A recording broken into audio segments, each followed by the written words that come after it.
Hola, ¿qué tal? Muy buenas noches. Andrés Ramírez les saluda. Gracias por premiarnos con su sintonía en esta edición nocturna.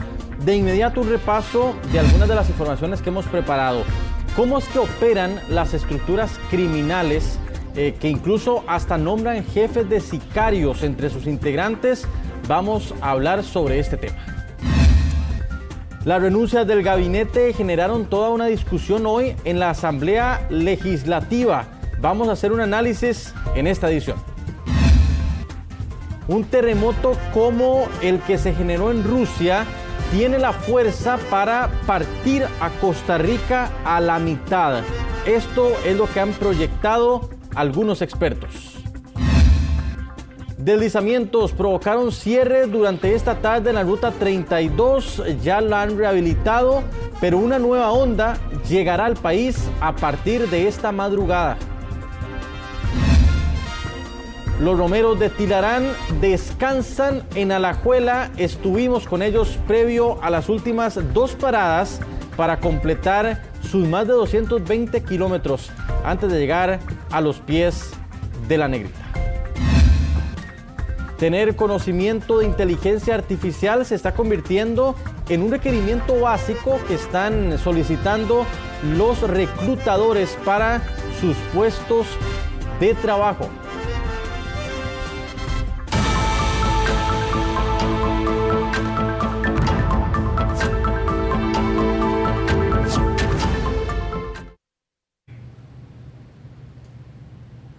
Una de las noticias del día, tienen ustedes a nuestro compañero Jeffrey Naranjo, tiene que ver con una salida inusual de funcionarios del gabinete de Rodrigo Chávez Robles. Jeffrey, usted nos resume cuáles son esos nombres, qué fue lo que se dijo durante esta jornada. Buenas noches.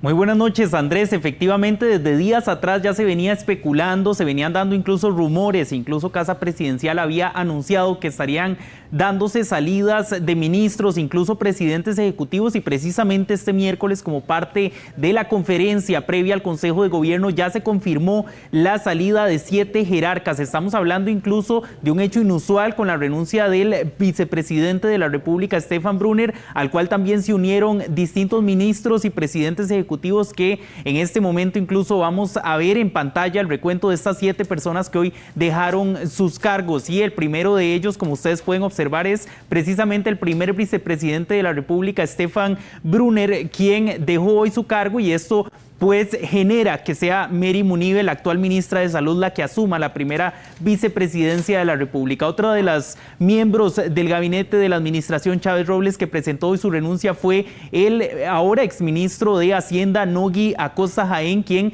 también pues presentó su dimisión. Vemos también que se presentó a continuación la renuncia de la jerarca hasta este momento, hasta este miércoles, Marta Esquivel, del Ministerio de Planificación Nacional y Política Económica, quien también, pues recordarán ustedes, en su momento ocupó la presidencia ejecutiva de la Caja Costarricense de Seguro Social.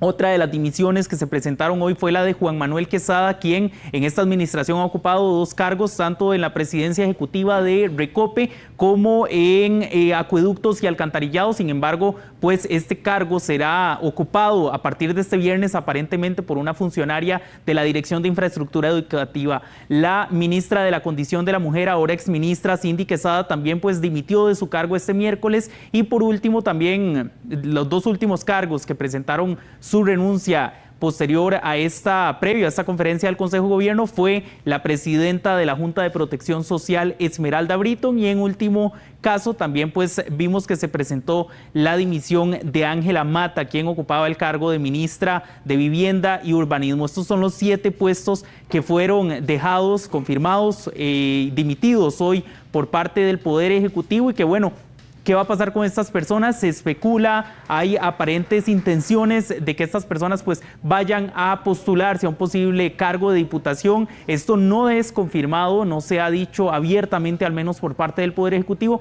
pero es parte de lo que en el discurso ellos han insinuado, que estarían buscando pues que varias personas que actualmente pertenecen al movimiento rodriguista, por así decirlo, opten por alcanzar alguna de las diputaciones de cara a las elecciones nacionales 2026. Pero algo que también se había escuchado con bastante fuerza en los últimos días era que incluso se podía llegar a dar la renuncia del presidente de la República, Rodrigo Chávez Robles, y él también se estaría pues aparentemente lanzando a una diputación. Sin embargo, hoy lo descartó. Vamos a escuchar de inmediato cuáles fueron las causas por qué Rodrigo Chávez, presidente de la República, dijo no estaría renunciando con estas 7 personas que pertenecieron hasta este miércoles a su gabinete. Veamos.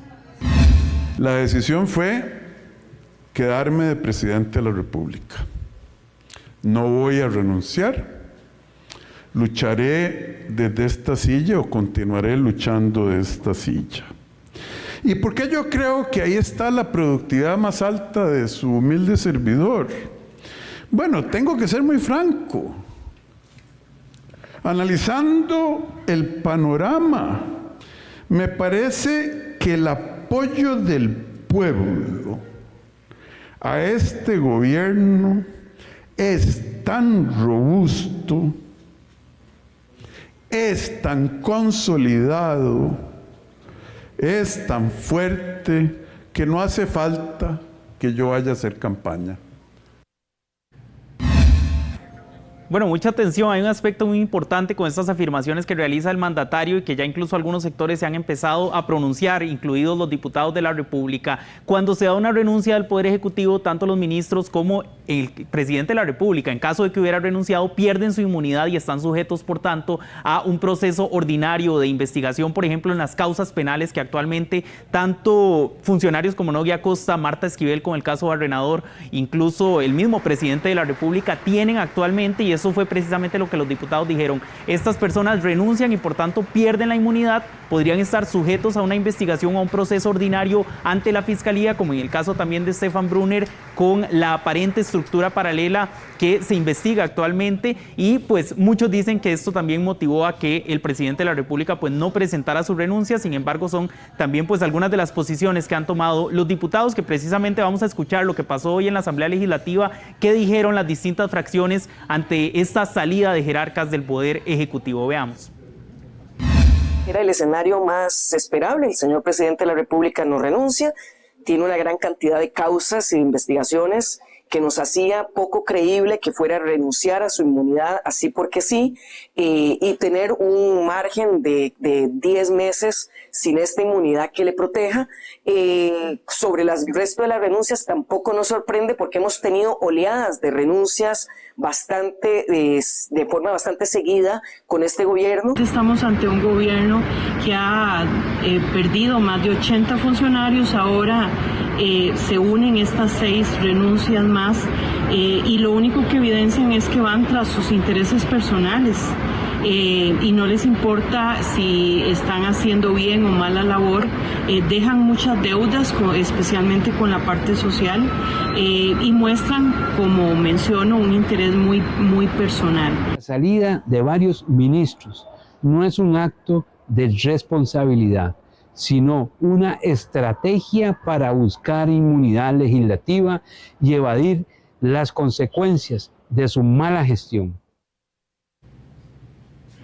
Bueno, ha sido esta una de las administraciones que mayor cantidad de salidas de jerarcas y movimientos a lo interno del gabinete ha tenido, según las estadísticas, y pues quedará esperar si en los próximos meses alguna de estas 7 personas estará presentándose a una papeleta de diputados. Pues también es importante destacar que hasta hoy, 30 de julio, aquellas personas que actualmente ocupan un cargo de gobierno, según el cronograma del Tribunal Supremo de Elecciones, tenían tiempo para presentar su dimisión si buscaban aspirar para algún cargo en la papeleta de 2026.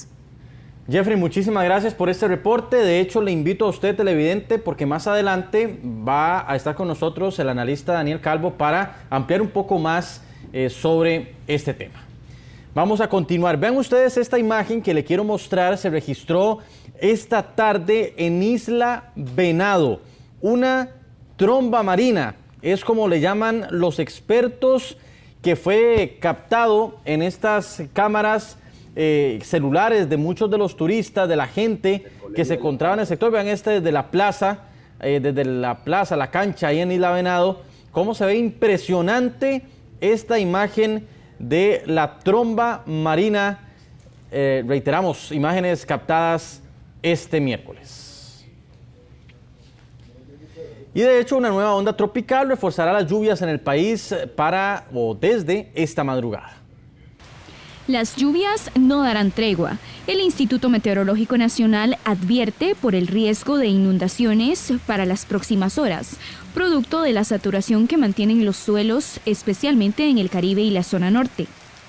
A esto se suma el paso de la onda tropical número 20, sistema que ingresará al país desde la madrugada de este jueves. Se espera un patrón semejante con la posibilidad de lluvias en el periodo de la madrugada mañana, con posibilidad de lluvias en sectores del Caribe y la zona norte. Luego en el periodo de la tarde, la posibilidad de inestabilidad hacia la vertiente del Pacífico con lluvias y aguaceros localizados. Los vientos alisios acelerados han generado un mayor ingreso de humedad desde el Mar Caribe.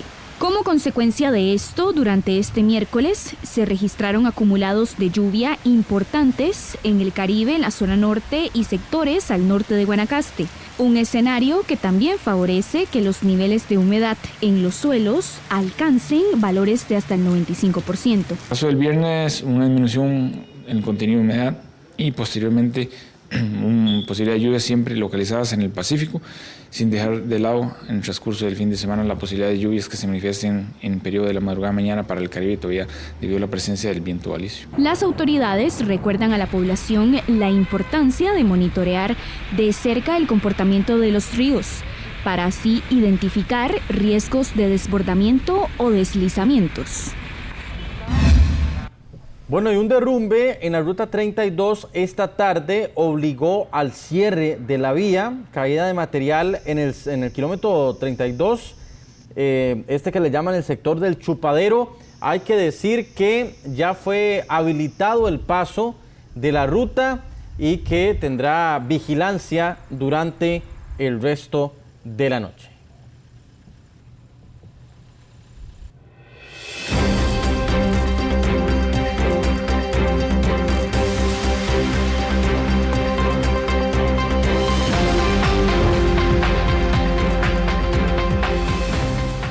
Y en nuestro enfoque, el terremoto de 8,8 en Rusia hubiera tenido el potencial, si se hubiera generado, por ejemplo, en Costa Rica, de partir a nuestro país en dos.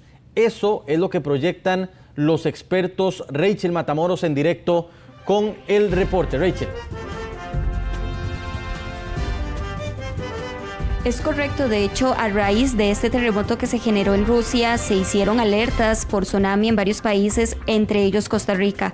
Para nuestro país esperaban olas de 2 a 3 metros de altura. ¿Qué implicaciones podría tener Costa Rica a raíz de un eventual tsunami? Bueno, todos estos detalles se lo explicamos en la siguiente información.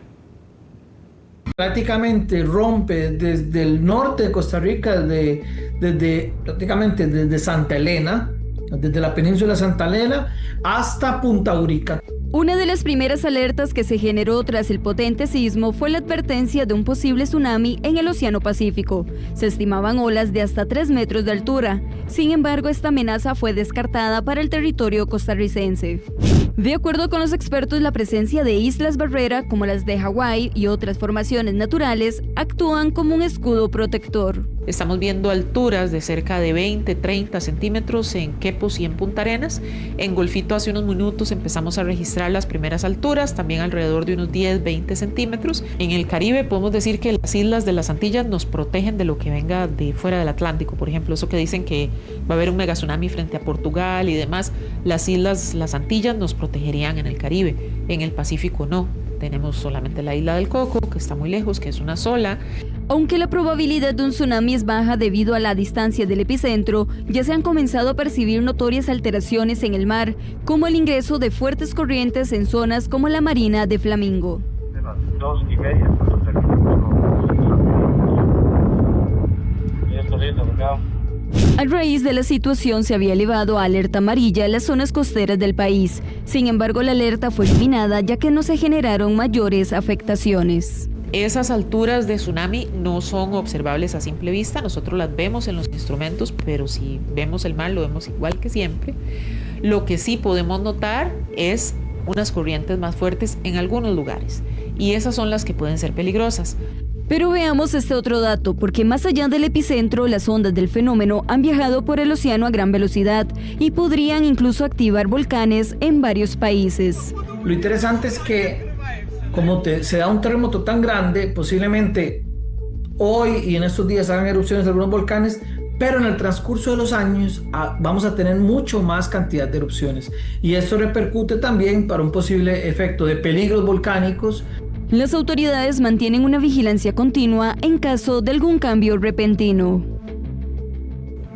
Bueno, y como lo veíamos en la información anterior, ya hay reportes de ingreso de corrientes marinas al sector de Flamingo, en Guanacaste. De momento las autoridades sí hacen un llamado a las personas a tener mayor precaución y no ingresar al océano de momento debido a este comportamiento con las corrientes y el oleaje en las distintas zonas de nuestro país.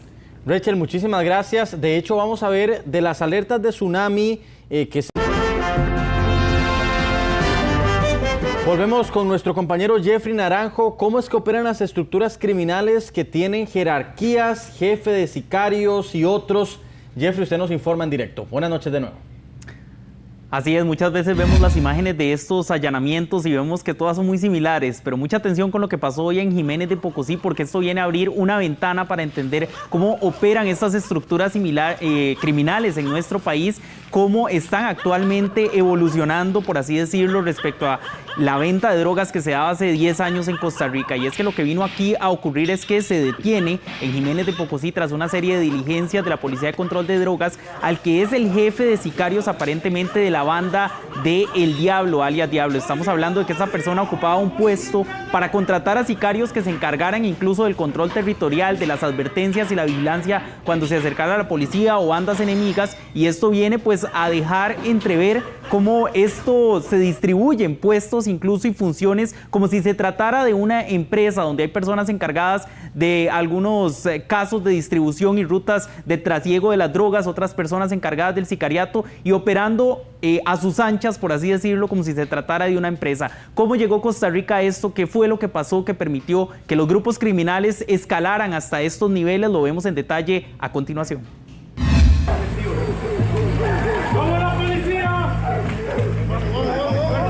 Los allanamientos de este miércoles en Jiménez de Pocosí, donde se desarticuló una estructura criminal vinculada a alias Diablo, uno de los narcotraficantes más buscados por la DEA, permitió entrever una vez más cómo estos grupos operan casi como una empresa. Uno de los detenidos, por ejemplo, en estas diligencias, era el cabecilla de los sicarios.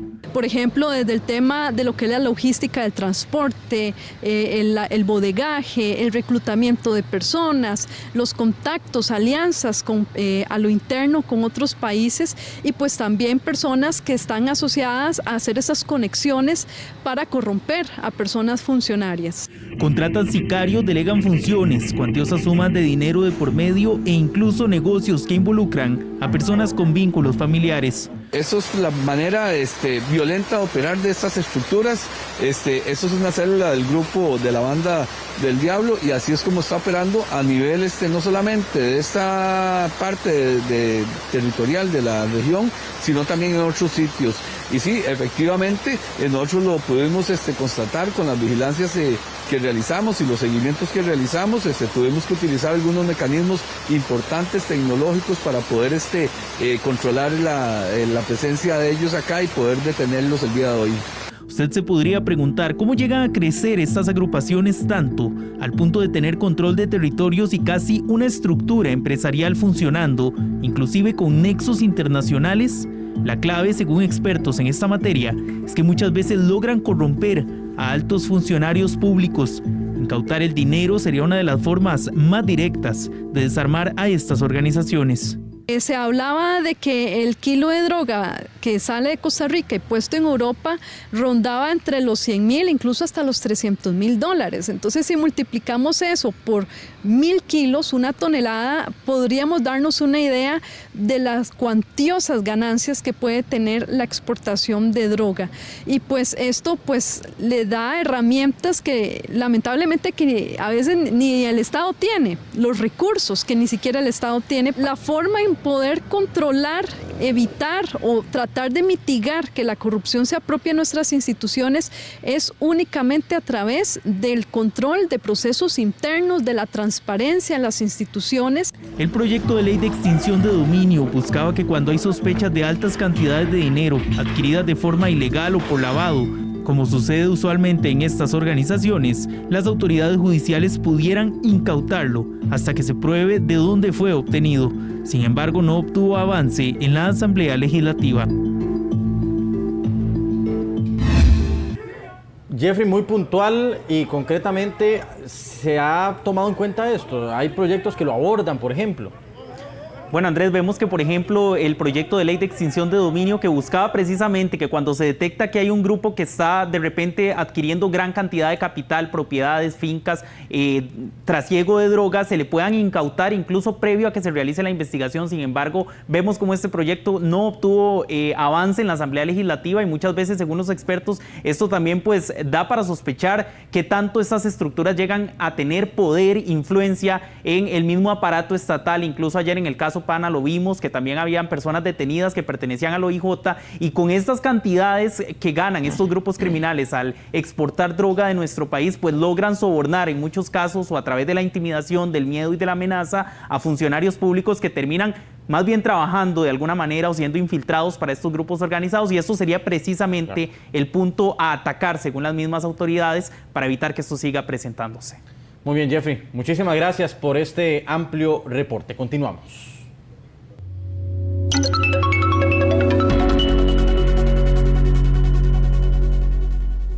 ¿Cómo cierra el tipo de cambio? Lo tenemos en pantalla. La venta en 508,81, la compra en 503,26 son precios de referencia del Banco Central.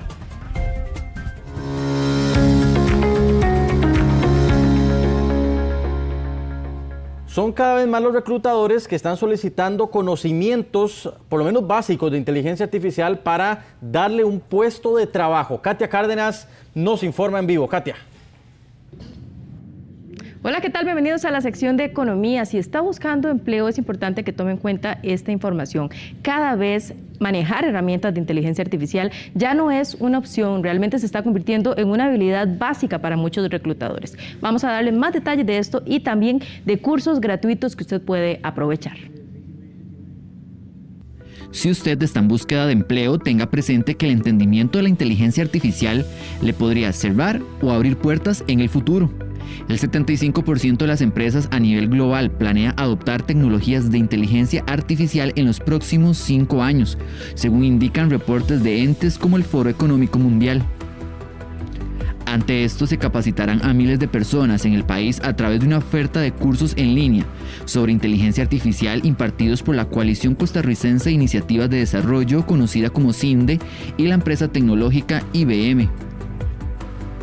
Definitivamente hoy nos es imperativo que las personas interioricemos no solamente la inteligencia artificial como una nueva tecnología de tendencia, sino la inteligencia artificial como una herramienta y como una competencia que nos permite competir en el mercado laboral y académico. Los cursos serán gratuitos en español y accesibles desde cualquier dispositivo con conexión a Internet. La plataforma para la formación será IBM Skills Build y tendrá módulos como fundamentos esenciales de ciberseguridad, fundamentos de servicio al cliente con inteligencia artificial, preparación para el trabajo con IA, dominando el entorno laboral con IA, fundamentos de emprendimiento con IA y fundamentos de marketing con IA. Si a usted le interesa esta oportunidad, ingrese a marketing.cinde.com para más información.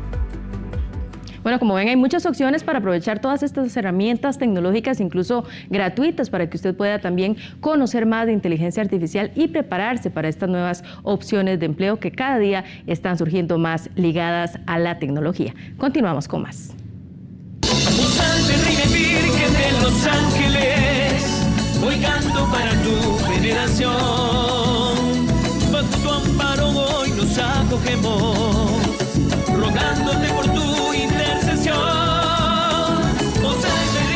En directo vamos a enlazarnos con el padre Luis Esteban Fernández de la Basílica de Los Ángeles para ampliar sobre la afluencia de romeros que cada vez más está llenando en la Casa de la Negrita de Los Ángeles. Padre, primero que todo, muchas gracias. Y la pregunta es muy puntual: ¿cómo ha ido esa afluencia de personas durante esta semana? Buenas noches. Hola, buenas noches. Sí, es una oportunidad este año de ver una gran afluencia aquí en la Basílica, porque el 25 de julio la gente aprovechó, ¿verdad?, el día feriado, y también tuvimos mucha gente en el último domingo de las vacaciones. Entonces, bastantes peregrinos tuvimos desde esos días, y también en estos días hemos estado recibiendo, pues tal vez no tanta gente como ese día, pero sí pues una gran cantidad de romeros, como le llamamos. Y bueno, aquí preparados, ¿verdad?, con el plan operativo ya activado para recibirlos y para que tengan la mejor estadía y puedan realizar su peregrinación. Claro. Padre, ahora, el tema de los horarios, porque mucha gente quizá adelanta la romería y se topa con la basílica cerrada, evidentemente. ¿Cuáles son los horarios y el primero se va a mantener abierto, padre, para que nos informe sobre esto? Sí, bueno, estos días que estamos de novena, tenemos personas que están llegando en las mañanas, sobre todo con las diferentes peregrinaciones de las diferentes diócesis que nos acompañan. Entonces están caminando en la mañana, saliendo a las 10 de la mañana, casi que todas, para celebrar la Eucaristía a las 11 de la mañana, y después de esto hay un acto cultural todos los días. Y tenemos actividades culturales en las noches. Después de la misa hay alguna actividad. Por ejemplo, hoy estamos con la serenata de mariachis. Mañana tendremos el Acatistos, que es un himno bizantino que interpretamos en danza, teatro, música coral, orquesta sinfónica. Todos estos días tendremos alguna actividad. Luego, pasado mañana, tendremos un concierto en órgano tubular, y ahí vamos. Entonces, en la última actividad de la noche, ahí dejamos que sigan llegando romeros, y ya hacia el final de la noche es cuando la iglesia ya se cierra, cuando ya vemos que ya ha disminuido la cantidad de peregrinos. El primero, por supuesto, que va a pasar abierta toda la madrugada hasta el 2. Y bueno, el día de la solemnidad, el 2 de agosto, tendremos la celebración de la Eucaristía en la mañana, a las 9 de la mañana, y el Rosario de la Luz en horas de la tarde, a las 6 de la tarde. Claro, padre, en medio de todo esto y ya enfocados particularmente en la espiritualidad, ¿qué mensaje le puede dar la iglesia, y obviamente partiendo de la fe, a la Negrita de Los Ángeles en años tan complicados, con una ola de violencia que parece no bajar? El mensaje que se está dando este año, padre. Sí, tal vez más que en masa podríamos hablar de comunidad, ¿verdad? Este año estamos en el año de la esperanza. 2025 es el año jubilar de la esperanza. Cada 25 años se da un jubileo, y este es el año que el Papa Francisco ha declarado como el año de la esperanza.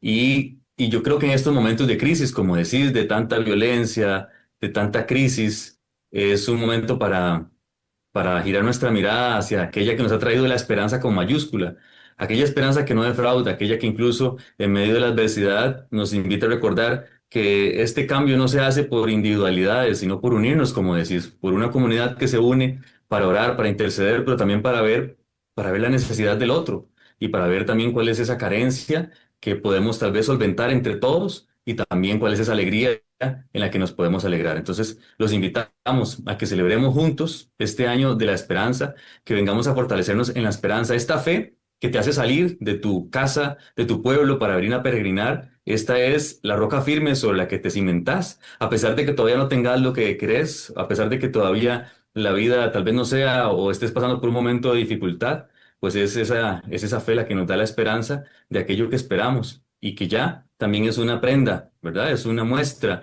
es un anticipo de aquello que llegaremos a ver. Pero desde ya también podemos ver muchos milagros en medio de nuestra vida si nos unimos, si intercedemos los unos por los otros, para que haya paz, ¿verdad? Que al final de cuentas, Jesucristo, cuando vino a los discípulos desde su muerte, lo que primero que les dijo fue la paz, porque es el primer milagro en medio de la adversidad, en medio del miedo, en medio de la duda.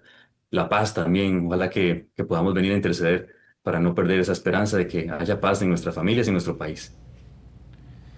Padre, pues muchísimas gracias por atendernos a esta hora de la noche. Me imagino pues mucho trajín también en estos días, ¿no?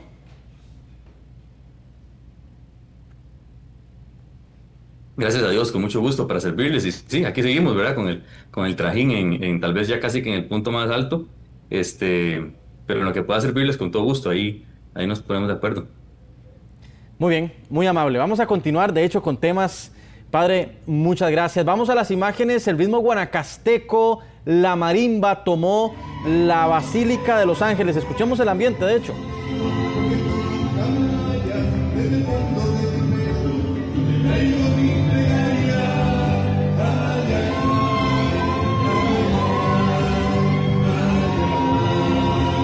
La diócesis de Guanacaste, que se llama diócesis de Tilarán Cañas, Liberia, rindió un homenaje folclórico a la Negrita de Los Ángeles. Vecinos de esa provincia llevaron algunos regalos, principalmente artesanías. Bueno, ¿qué presente le trae a la Virgen? Es un pilón que se usa en Guanacaste para pilar arroz, y esto es una vasija hecha de jícaro. Y estos son flores para la Virgen. ¿Qué significa para usted traer estos presentes? Este es un presente que se trae de la parroquia de Bagaces, que lo manda la pastoral de Bagaces. ¡Bomba! Del cielo cayó un pañuelo pintado de 1000 colores y en cada esquina decía: ¡Virgencita de mis amores! Trajimos artesanías, como puedes ver, productos elaborados allá, trajes típicos y mucha fe. En agradecimiento, me decía usted. En agradecimiento porque la diócesis de Cartago nos colaboró mucho ahora que hubieron inundaciones en Guanacaste. ¡Ey, tan bueno! Una bomba para la Virgen. Bomba, ya pasé por tu casa, tú me tiras una chicleta pensando que era tu chicleta y yo iba a jurar. ¡Eso! Bueno, y la diócesis de Tilarán, encabezada por el obispo Manuel Eugenio Salazar, tocó el tema de la inseguridad y también del tiempo electoral. El obispo hizo un llamado a los políticos a no prometer lo que no van a cumplir. También exhortó a las personas a ser buenas cristianas e involucrarse en las decisiones hacia el bien común. Eso fue lo que dijo en Cámara de Noticias de Pretel. Hay que buscar soluciones conjuntas para la solución de este país como hermanas. Involucrarse en el bien común, decía usted durante esta mañana. Sí, salir del egoísmo. A mí me duele ver tanto egoísmo, o sea, tanta gente también económicamente y no se preocupa del pobre. Sí, voto formado, a orar, a reflexionar, a participar, que todos participen de una u otra manera de sus partidos de elección, que todos participen. Y 70 romeros de Guanacaste caminan hasta la Basílica, la mayor parte de ellos un grupo muy unido desde Tilarán, el que hemos acompañado todos los años. Hoy los acompañamos, de hecho, ahí donde están ya descansando en Alajuela, cada vez más cerquita de la Basílica. La fe es lo que uno lo hace llorar, y llegar a estos lugares y cada etapa uno se emociona más porque ya está más cerca a llegar a la Negrita, a visitar a nuestra madre. Ese es el sentimiento que mueve a 70 romeros de Tilarán, Nicoya y Liberia para caminar hasta el altar de la Virgen de Los Ángeles en Cartago. Impulsados por la fe, el agradecimiento y la petición, estos creyentes recorrerán cerca de 210 kilómetros desde sus hogares hasta la Basílica en la vieja metrópoli. Nosotros comenzamos en Nicoya. La primera etapa es muy dura, son 63 kilómetros de Nicoya a Limonal. Ahí nos unimos al grupo de Tilarán. Ellos tienen todo preparado, la logística de camino, que es muy importante. Sin esa logística es muy difícil. O sea, ya es difícil avanzar solo y sin logística peor, ¿verdad? Todavía. Después de 4 días de caminata y pese a que las ampollas y los desgastes musculares ya empiezan a aparecer, el sentimiento de gratitud es aún más grande. Para muchos ya son varios los años de unirse a este acto de fe. Otros lo realizan por primera vez, como es el caso de don Luis. Una experiencia inolvidable. Primera vez, muchas veces nos queremos apartar un poquito del camino, entonces Dios nos ha bendecido muchísimo con muchísimas cosas y entonces este peregrinar, esta romería hace que nos acerquemos mucho a Dios. Rezar el rosario no puede hacer falta para iniciar cada trayecto. Hoy descansarán en Alajuela, para mañana caminar hasta la Galera y el viernes hasta el Santuario Nacional. Sí, este año yo la he sentido como más dura. Sí, han sido digamos, la de ayer de Garavito a San Ramón, duramos 12 horas 30 minutos. En la de anoche que salimos de San Ramón aquí a Villa Bonita, duramos cerca de 11 horas, entonces ha sido pues, bastante duro. A falta de 45 kilómetros, la fe y el amor por la Virgen de los Ángeles no desaparecen para estos romeros, que decidieron emprender un largo viaje desde el pasado sábado.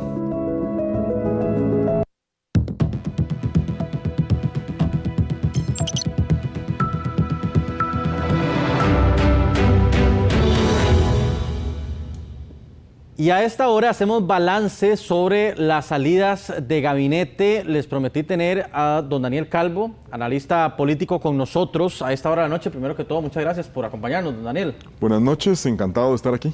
Lo primero, y creo que podemos empezar por ahí, es qué lectura podemos hacer, digamos, desde el punto de vista de análisis, si se trata de una estrategia para continuidad del oficialismo o si son ambiciones personales que se han unido por sus propias aspiraciones. ¿Cómo podemos leerlo? Mire, yo creo que el presidente de la República ha hecho una serie de valoraciones desde hace ya bastante tiempo sobre si lo conveniente para él era renunciar o no. Me parece que sorprende que no renuncie. Muchos creíamos que efectivamente así lo haría. Además también de ver cuáles son las carteras de los ministerios, presidencias ejecutivas, que él consideraba que podían llegar a darle continuidad, al menos en un brazo legislativo, a un eventual gobierno del chavismo, del rodriguismo, ahora a través del Partido Pueblo Soberano. Ahora, ¿esto cómo puede impactar en la percepción del electorado? Positivamente, de que, ok, por primera vez sé cuáles son los diputados por los que voy a votar, porque normalmente uno no sabe, uno llega y marca papeleta, al menos que uno se informe bien. O todo lo contrario, más bien el gobierno queda debilitado. ¿Cómo podría esto impactar en esa percepción? En primer lugar, diría que hay muchas carteras o jerarcas de los que se hablaba que renunciarían para buscar una diputación y no lo hicieron, y eso sí me parece sorpresivo. Quizá algunas carteras de mayor peso o personas que tenían quizá o habían mostrado un liderazgo, mayor afinidad. ¿Por ejemplo? Por ejemplo, Paula Bogantes, claro, en el caso del MISIT. Por ejemplo, y lo había dicho el propio presidente de la República, Rodrigo Chávez, que a él le encantaría ver a don Arnoldo André Tinoco como un eventual presidente del Congreso. No será así porque no renunció. Y así pudiera citar algunas otras carteras que se pensaba que iban a renunciar y que no renunciaron. De las que renunciaron el día de hoy, está 7. Me parece que hay 2 de muchísimo peso. En el caso de Nogui Acosta, una persona que tiene una enorme experiencia, no solo en el tema que le atañe, que es el tema económico, el tema hacendario, sino que también ya tuvo un paso por la Asamblea Legislativa como asesor legislativo, es decir, la curva de aprendizaje que generalmente se suele comer a los diputados no será el caso con él. Después está el caso de Marta Esquivel, que me parece también por su formación como abogada, por haber sido magistrada suplente en su momento, pues sin duda se desenvolverá quizá de una mejor manera o sufrirá menos una curva de aprendizaje. Hay otras carteras que no me parece, para ser honesto, que no son de mayor peso, es decir, no creo que sean bajas sensibles para el gobierno. En el caso del presidente Stefan Brunner, que me parece una persona bastante técnica, más no política, y eso tendremos que ver cuál sea la curva de aprendizaje de la que hemos hablado. En el caso de la presidencia ejecutiva o ministra de Condición de la Mujer, que es el nombre correcto, no creo que tampoco sea una baja sensible para el gobierno. Lo mismo que la ministra de Vivienda, doña Ángela Mata, que tenía un perfil sumamente bajo, por decirte. Es decir, yo diría que no se ve el gobierno debilitado para lo que resta, y también creo que no sé hasta qué punto muchas de esas figuras les vaya a sumar en el tema de la diputación. Sí creo que ayuda a la transparencia, es decir, ya las personas afines al chavismo sabrán al menos cuáles son esos futuros diputados, si es que no sucede algo de aquí al transcurso de la inscripción de ellos como candidatos a diputados, y eso pues me parece que es lo que tendrá que verse. Sí también creo que hay una apuesta en cuanto a quizá no llevar también muchas personas de un alto perfil a la Asamblea Legislativa. Sí creo que mejora en cuanto a la calidad de diputados que tuvo esta fracción oficialista, pero también es que a veces no es conveniente pues tener mucho liderazgo en la Asamblea Legislativa, porque eso puede llegar a complicar. Sí creo que son personas de la confianza del presidente, si no, no hubieran sido tomados en cuenta o ser valorados para ser candidato a la presidencia, y eso sin duda ayudará. Ahora, don Daniel, que estaba leyendo ahora incluso preguntas de nuestros televidentes en redes sociales antes de la entrevista, y muchos decían, bueno, ya se sabe que era la fecha límite para poder aspirar a una eventual diputación, pero ¿por qué no lo dicen abiertamente? ¿Por qué no dicen yo quiero ser diputado? El presidente no lo dijo.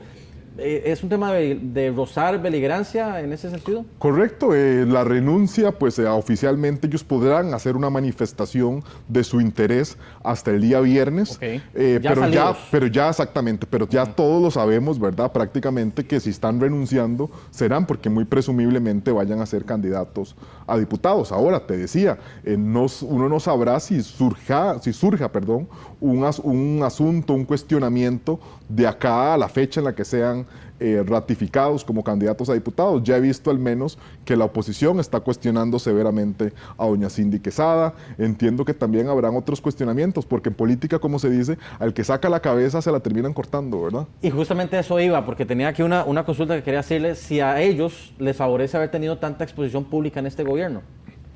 Mire, creo que sí, creo que ya son nombres que uno reconoce, al menos en el caso de la trayectoria de Nogui Acosta, son ya muchísimas administraciones, pues las que él ha sido una figura relevante en distintos gobiernos, inclusive de diferentes partidos, entonces creo que ya un amplio porcentaje de la población pues conoce Nogui Acosta o tiene una noción de él. En el caso de doña Marta Esquivel, quizá no por las mejores razones, pero ha sido también ampliamente conocida, mediáticamente ha estado pues expuesta a una serie de cuestionamientos y eso creo que también le da algún nivel de posicionamiento. En el otro caso, la verdad no veo al menos que sean pues figuras conocidas y también hay que decirlo, lo cierto y lo que hemos visto pues siempre en todos los procesos electorales es que la elección legislativa generalmente siempre pasa a un segundo plano, es decir, nos concentramos muchísimo, medios de comunicación, analistas y votación o el electorado, mucho en la candidatura o en la fórmula presidencial, pero poco en la fórmula legislativa. Bueno, esperemos que eso cambie en este proceso. Me encantaría decir que vamos a prestar más atención a los diputados. Por eso creo que lo podemos calificar como algo tal vez inédito o que nunca pasa. Sí, bueno, nunca pasa, te decía, ha sido lo normal, te dije siempre la que se lleva los focos o los reflectores en la campaña presidencial, pero bueno, el presidente ha manifestado, yo diría que en cualquier intervención que tenga, que la apuesta de él es o quiere concentrarse en la elección legislativa. ¿Por qué?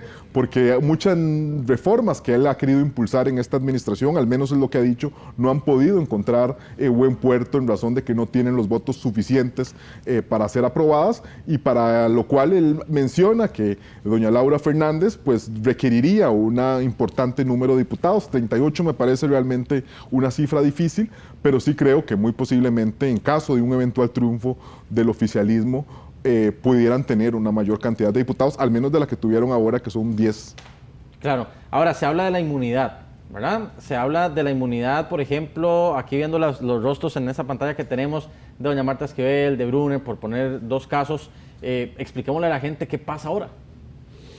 Bueno, una vez que han dejado de ser miembros de los supremos poderes, pues el tema del manejo de la inmunidad pues le aplica reglas distintas. Hoy también, el día de hoy, observábamos cómo en la Asamblea Legislativa se definía o iniciaba un proceso especial para el levantamiento del fuero a miembros de supremos poderes, en este caso el presidente de la República y el actual ministro de Cultura. Pero bueno, en el caso de Stefan Brunner y doña Marta Esquivel, ahora ya tendrían que seguir un proceso normal, es decir, como cualquier otro costarricense, ya no como un miembro de un poder, es decir, un trámite ordinario.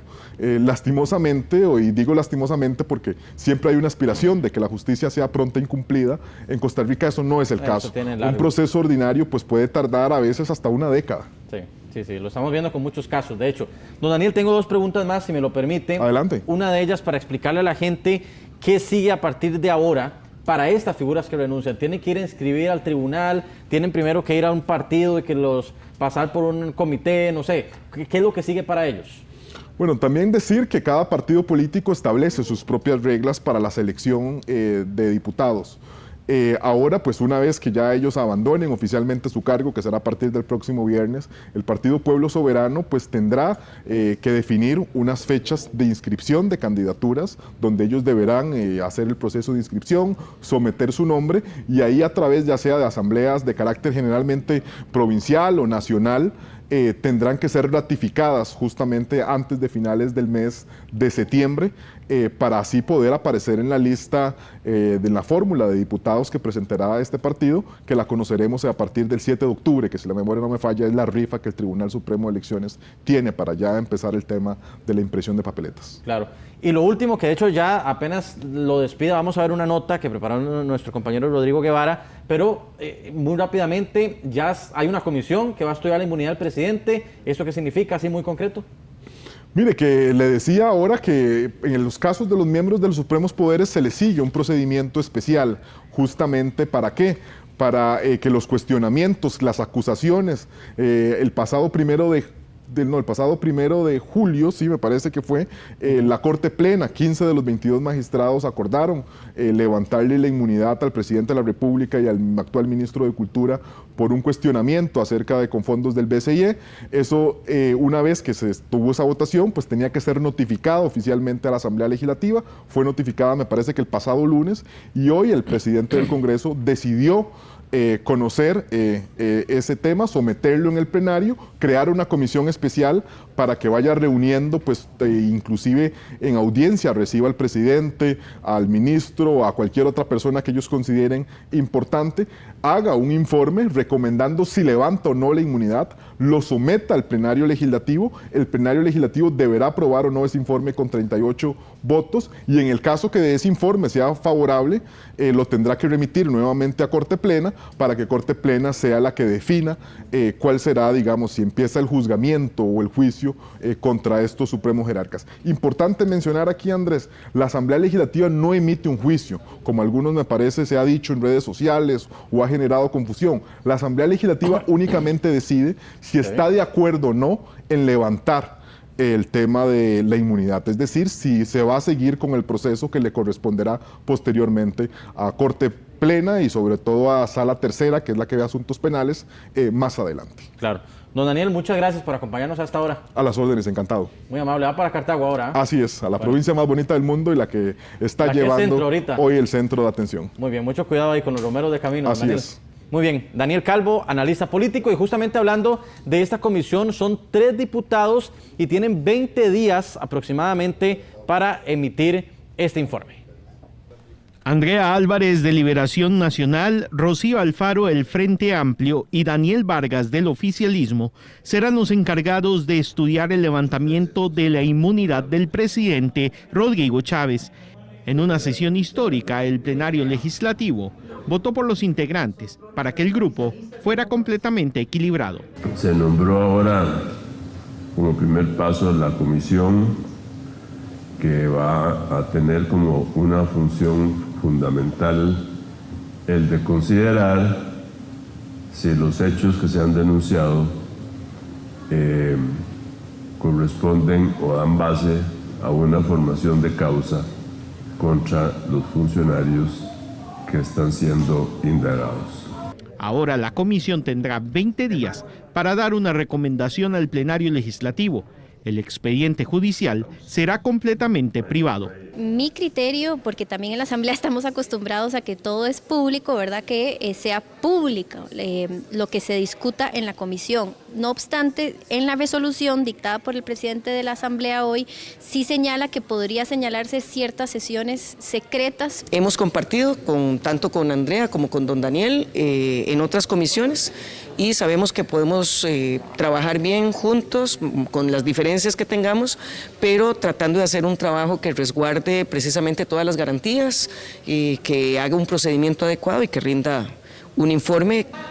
Como todo en la vida, espero hacer el mejor trabajo posible, hacer un estudio minucioso también de las cosas y dar los espacios necesarios para que quien tenga cosas que decir las diga y finalmente poder en conjunto con mis compañeras emitir el mejor informe posible. Tras la juramentación del grupo de trabajo, la presidenta de la comisión será Andrea Álvarez y la secretaria Rocío Alfaro. Gracias por premiarnos con su sintonía. Su servidor Andrés Ramírez le acompañó durante esta hora informativa. Que tenga una feliz noche. Hasta luego.